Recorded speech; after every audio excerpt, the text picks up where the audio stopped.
Masuk perguruan tinggi negeri favorit merupakan dambaan bagi semua orang. Namun untuk dapat diterima perguruan tinggi negeri tersebut bukanlah sesuatu yang mudah.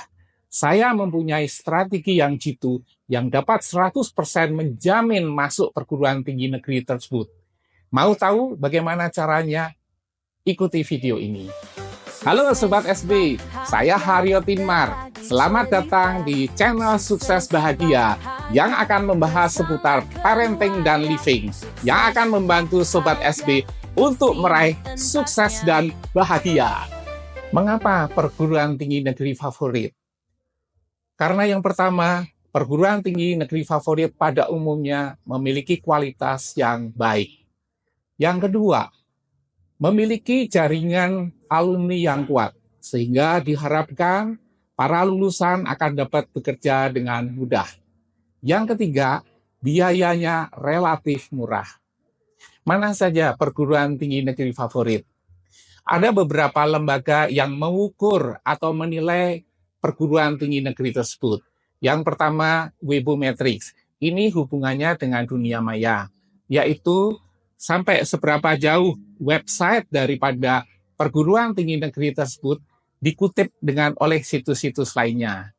Yang kedua, sampai seberapa jauh keterbukaan dari hasil penelitian. Yang ketiga, dampak dari hasil penelitian, yaitu banyaknya publikasi. Menurut Webometrics, maka perguruan tinggi negeri favorit ini sebagai berikut.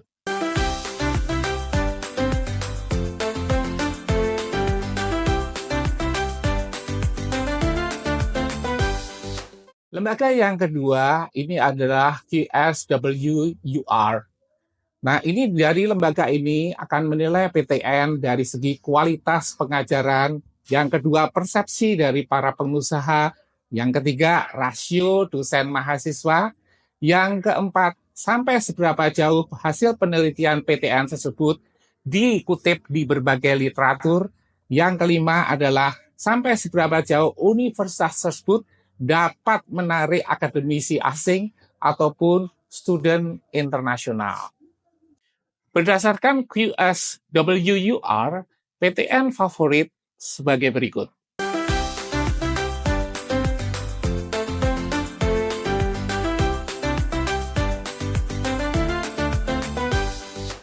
Sedangkan fakultas favorit, ini fakultas kedokteran, fakultas teknik, fakultas informatika, fakultas ekonomi dan bisnis, fakultas hukum, fakultas psikologi, dan fakultas-fakultas lainnya.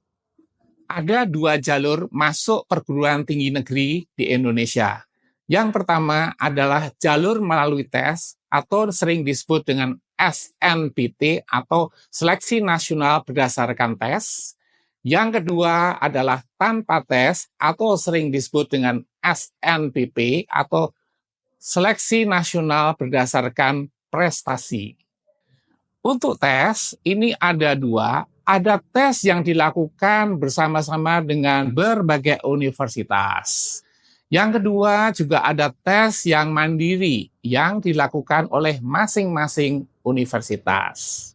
Untuk masuk jalur yang non-tes, yang harus dipersiapkan adalah nilai rapot dari semester 1 sampai dengan semester 5. Kemudian juga prestasi-prestasi akademik yang relevan. Nah, untuk bisa masuk ke perguruan tinggi negeri favorit dan fakultas favorit, maka otomatis nilai rapot dari semester 1 sampai dengan semester 5 itu harus stabil dan harus bagus. Yang kedua, untuk bisa mendapatkan yang favorit tadi, otomatis harus ranking 1. Saya berikan contoh. Kalau misalnya masuk di Fakultas Kedokteran UI atau Fakultas Kedokteran Gadjah Mada, otomatis harus ranking 1. Begitu juga kalau misalnya ingin masuk ke Fakultas Ekonomi Bisnis UI ataupun Gadjah Mada ataupun yang universitas lainnya yang favorit, maka otomatis juga harus ranking 1. Kalau kita menuntut anak kita harus ranking 1, itu sepertinya kita akan membebani anak tersebut. Tapi ada cara yang lebih realistis agar anak kita tuh ranking 1. Misalnya, kita minta agar setiap ulangan anak kita mendapatkan angka 100. Otomatis nanti nilainya akan tinggi dan anak itu bisa ranking 1. Kalau ulangan itu kan hanya sedikit ya, materinya hanya sedikit, mungkin hanya 5 sampai dengan 10 halaman saja. Begitu juga andai kata masih ada kesulitan, bisa dibantu oleh guru privat yang akan membantu latihan-latihan soal. Pengalaman saya pada anak-anak saya dahulu. Dulu saya ketika anak begitu masuk SMA, sudah saya tanya, kalian mau masuk di mana? Nah, kebetulan anak-anak saya ini bertiga berminat untuk masuk Fakultas Ekonomi Bisnis di Universitas Indonesia yang tergolong seleksinya cukup ketat. Pada waktu itu saya katakan, kalau kalian ini masuk melalui tes, mungkin kalian bisa gagal karena faktor-faktor yang non-teknis. Seperti apa? Misalnya pada saat tes, itu badan lagi nggak sehat. Mungkin terjadi kemacetan lalu lintas, banjir, dan hal-hal lainnya yang dapat mengganggu konsentrasi pada waktu mengerjakan tes tersebut. Nah, ini kemungkinan besar akan gagal. Saya punya metode pada waktu itu, yaitu ikutlah yang SNBP, yaitu tanpa melalui tes. Caranya bagaimana? Kan kita tadi katakan bahwa SNBP itu syaratnya adalah nilai rapor dari semester 1 sampai dengan semester 5, kemudian juga prestasi-prestasi yang relevan. Nah, saya terapkan ketika anak saya ini ulangan, maka saya meminta setiap kali ulangan nilainya 100. Dan itu ternyata terbukti berhasil.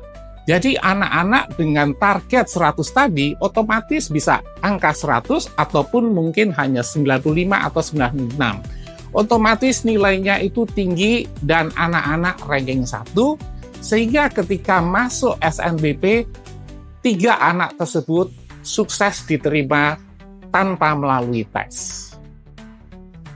Dari pengalaman saya, kalau Sobat SP melaksanakan secara sungguh-sungguh dan konsisten, maka saya jamin 100% bisa masuk perguruan tinggi negeri favorit tanpa tes.